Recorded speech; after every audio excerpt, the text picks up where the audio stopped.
谁说嘉义只有鸡肉饭？今天带大家去一个超厉害的江南秘境，这里的环境真的没话说，古色古香的长廊，窗外就是光波粼粼的池塘。身处在这样的景色里品茶，感觉整个人都优雅了起来了。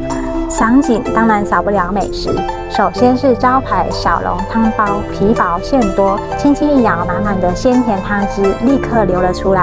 还有这个充满香气的荷叶糯米卷，米粒 Q 弹，吸满了荷叶香。特别推荐这个鲜虾虎皮卷，外酥内嫩，咬下去咔哧咔哧的，里面的鲜仁超级饱满。古意盎然的氛围加上道地的港式美味，不管是视觉还是味觉，都是极致的享受。嘉义竹居茶楼特别推荐给爱吃美食的你们。